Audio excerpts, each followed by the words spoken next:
Alright, we're jumping straight into tension here. When a judge accuses an attorney of lying this early, that's not just drama. That's a serious credibility crisis. In court, your word is your currency, and right now, it's already under fire. If it's not going to be a lie, go for it. Judge, respectfully, No, you lied to me. okay, if I may, Judge, very brief. Quick legal breakdown. The defense is asking the judge to recuse himself, basically step off the case, arguing he's not neutral and detached. That's a big move. But here's the catch. You need solid legal footing, not just vibes.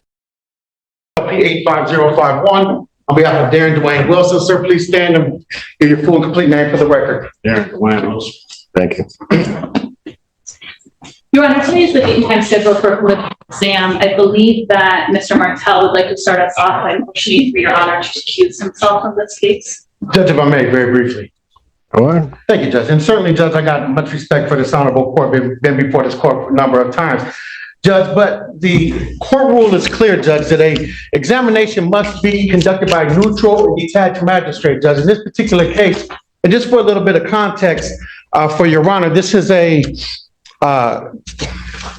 case where there's already a co-defendant, where an examination has been held, where the testimony has been taken, where the victim or complainant absolutely identifies a mixed race, ethnicity, light-skinned male, certainly not my client who's dark brown skin with barrel rolls.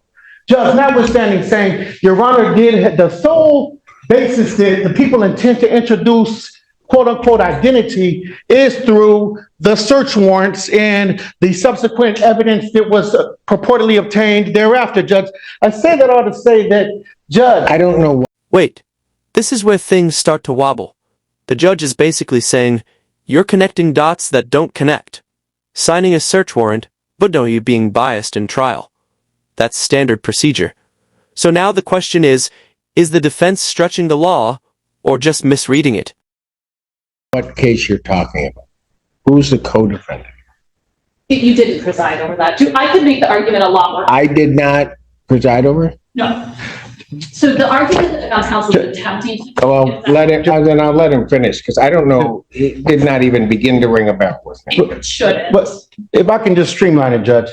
In brief, Your Honor was presented ex parte with two search warrants in this particular case. Ultimately, these two search warrants, there was information heard, there was a search warrant, there was probable cause found, there was search warrant signed.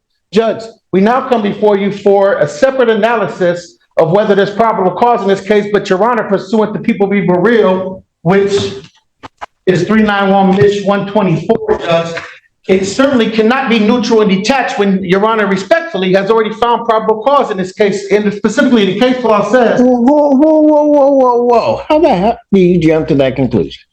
Because the probable cause that's determined from a search warrant is based upon that evidence that is presented to me in the form of an affidavit on that search warrant. That's going to have no bearing whatsoever on what testimony I hear or don't hear in this case. So I don't even know how you get to that conclusion. But I'll let you continue because I think it's a... Uh-oh. When a judge says, you're wasting my time, and starts talking about sanctions, that's courtroom code for you're on very thin ice. This could go from a legal argument to a professional problem real fast. Go ahead. Thank you, Judge. And Judge, just certainly to preserve the record, certainly I don't want to come back on a quash or an appeal or even a remand, Judge, but the case law is clear. It says if the defendant requests a magistrate other than the magistrate who has already heard ex parte witnesses, such as the request should not be or should be regarded as reasonable and reasonable efforts exerted towards compliance, Judge. What ex parte witnesses did I hear from? Judge, Your Honor signed both of the search warrants in this particular matter. Certainly testified. But that says I've heard from witnesses. I've not heard from any witnesses. Judge, so if it's your position... Does that case clearly apply to search warrants? No. That it's not limited to search warrants. But that isn't what I asked you, Mr. Martell. Yes, Judge. Is that applicable? I could certainly see a circumstance where I would have heard, like what you started out with, which doesn't seem to be true, that I heard something and then there would be a request that I not hear it because I've heard the witnesses or testimony. And so in that circumstance, there would be a much different analysis. But now you're trying to cite a case, apply it to something that I don't think that applies to. Just by the very words that you said. And certainly you show me that it says that a judge that has, or a magistrate that has signed a search warrant should not then hear the preliminary examination where they've made a finding. Judge, specifically, this relates to an arrest warrant, not a search warrant. However, if it's the position of the court that Your Honor has heard no testimony, sworn testimony or otherwise, then I guess our request would be moot. But I have read, so that we're clear, because you're playing fast and loose with words. So that it's clear, I would have read the search warrant. I don't recall receiving any testimony at all regarding that search warrant, because I typically don't. I make a determination if there's probable cause contained within the four corners of that document, swear the individual in, sign off on the search warrant. It's really as simple as that. So if you show me a case, Mr. Martell, that says under those circumstances the court shouldn't hear it, then show me the case. Otherwise, you're wasting my time. Judge, so acknowledged, I would say that Burrell is applicable, and I would also humbly submit, Judge, the position of the court that anything outside the four corners of the exam transcript has been analyzed or sworn to, then it would certainly fall. Then you're going to need to file a motion so I can, if it doesn't bear out, I can find it frivolous and I'm going to adjourn this and then I can sanction. You need to file a written motion. How long is that going to take you? Judge, how long is that going to take you? Judge, how long is that going to take you? If you cannot answer that question, then I will take a recess. I will give you time to think about that, and then I will come back and I need your time frame for how soon you can file the motion. In fact, why don't we just do that? We're prepared to proceed. Why don't we just do that? You can take him back. Court's going to stand in recess. All right. Court recalls case of the People versus Darren Wilson. And good afternoon once again, Your Honor. Good afternoon to your fine staff. May it please the most honorable court. Edward Martell, P85051, on behalf of Darren Dwayne Wilson. Please state your name once again for the record. Dwayne Wilson. Have a seat. So, Mr. Martell, you know, I'm a bit concerned. I just take what people give me. But I'm just going to say this. You lied to me at the very beginning of your argument. I went back, had my staff go back. You said that I held a preliminary examination on the co-defendant. I couldn't recall it, but it's not true. That was an absolute falsehood and misrepresentation to this court. Ms. Hughes then points that out, but I'm still not sure. On the break, I go back, have my staff look it up, which was some doing, but if the case that you're referring to as a co-defendant is Christopher Harrison, that case number for reference is 24F22251, our case number. That is not the circuit court case number. I didn't handle that exam. Judge Barr handled that exam. So your initial argument regarding refusal started with and I hate using the word, but it's true. It started with a lie. Then, Mr. Martell, you continued with your lie regarding the import of the case of People versus Burrell, which you cite one portion of it about a magistrate who takes testimony and does that. And that's why I went through exactly what this court does regarding search warrants. And then you cite a portion of that, and I think intentionally skipped over the first part of that paragraph to mislead this court. And I'll tell you what it says. It says, whereas here, an affidavit presented to a magistrate was in conclusory form, which I'm sure those search warrants were, and did not state any of the underlying or operative fact, and no witnesses were examined, which they weren't, we can perceive no prejudice to the accused in having the magistrate who issued the arrest warrant, which is different, preside at a preliminary examination. If I may. If it's not going to be a lie, go for it. Judge, respectfully, No, you lied to me. okay, if I may, Judge, very briefly, I think the record will reflect it. When I cited or spoke about a preliminary examination, I didn't speak directly as to this court having held it, but it having been previously held. I was not present at that particular examination. However, Judge, certainly I would make no false representations as to who held it or who didn't hold it. I think I just provided that for context. You want me to play it back? Judge, I certainly do not. But You want me to play it back? Judge, I certainly, if Your Honor, some other time wants to, that's fine. No, if you're going to sit up here and tell me you didn't lie to me, you want.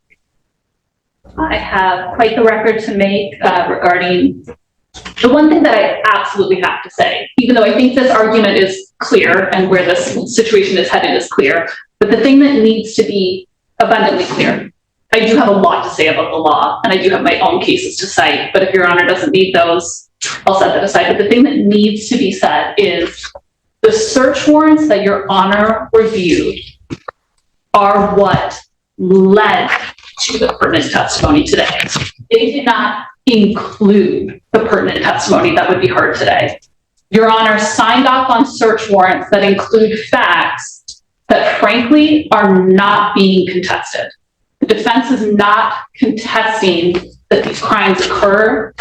They are contesting the defendant's identity. The search warrants led to evidence of the defendant's identity, facts that Your Honor has never heard before, which is where we're about to go. But frankly, the law that I'm choosing not, and maybe I just need to, the law is actually clear that a judge who has reviewed and approved a search warrant, even on facts that they will later hear, that is okay, that procedure is okay. And specifically, I turn to People v. Cameron, which is an unpublished case of the Court of Appeals from 2013, and Cameron is Cameron. And in that case, not only did the judge review and approve the search warrant, but that judge went on to be the trial judge, a bench trial judge. And the Court of Appeals said in that case, so the issue that went up to the Court of Appeals was the defendant was claiming that his trial attorney was ineffective by not trying to recuse that judge. And the Court of Appeals said, failing to advance a meritless argument or raise a futile objection does not constitute ineffective assistance of counsel. That is what the Court of Appeals said about trying to recuse a judge who has previously reviewed a search warrant. The other case that is specifically on point is a much older case. It's from 1971. It's People v. Pitchford, 3-3 Mish at 299, 1971. In that case, the defendant actually, at the preliminary exam, wanted to attack the search warrant that the judge approved. And that judge that had approved the search warrant at issue went on to be the preliminary examination judge. Mind you, on appeal, it wasn't that exact issue. It was more of a statutory interpretation issue that went up on appeal. But the Court of Appeals in that case said the statutory interpretation would have led to the same procedure, that the search warrant judge would have become the preliminary exam judge, and then they affirmed and the case went back down for exam. But in that case, we don't even have a case where the defense is trying to say that Your Honor inappropriately approved the search warrant. And we don't have a case where the defendant is even trying to contest any of the facts that were in the search warrant. Sorry, from having nothing to say, I always have a lot. No, that's fine. Anything else, Mr. Martel? Very briefly, and I would certainly respect this. Because I'm going to tell you that, quite frankly, Mr. Martel, one may have to convince me why you have not, only in terms of your misleading of this court, attempted to try to have this judge recuse for the purpose of forum shopping. Absolutely. Because, I think so. Because originally I had to step into this case, and I can tell you, you probably weren't necessarily real excited about it. But that's the way that the system works here. And so I think you're continuing on with that. And because there's no other reason, I think, to try to bring this frivolous argument. Judge, respectfully, I certainly enjoy practicing before Your Honor, and I certainly had no intent to misspeak this or in fact, I'm going to pull the exam or the transcript thereafter. As far as I don't believe any misrepresentations were made to this honorable court, Judge. I stand firm on my word. At the end of the day, I think there's a basis for our argument to put forth if it's the position of the court that it's not certainly, Your Honor, we will move forward with your denial and we're prepared for. I have not ruled. You will hear my ruling loud and clear. Yes, but do not presume that I'm going to deny it. Before I stepped off the bench, I asked, and I think properly so, your motion should be in writing. How long will that take you to do? If you won't answer me, then I will set the time frame. 2 weeks, please, and thank you, Judge. Defendant's motion to recuse would need to be filed by December 10th. Prosecutor will respond by December 20th. I will hear the motion on December 26th. This exam is moved to December 26, 2024 at 12 noon. Thank you, Judge. Just for scheduling. Yes, go ahead. No, that's fine. I am not available on December 26th. I am the person that will be filing the response. I would love to be the person to litigate it as well. Understood. Then preliminary examination, since this is not of the people's doing, and the defendant, by raising it as well as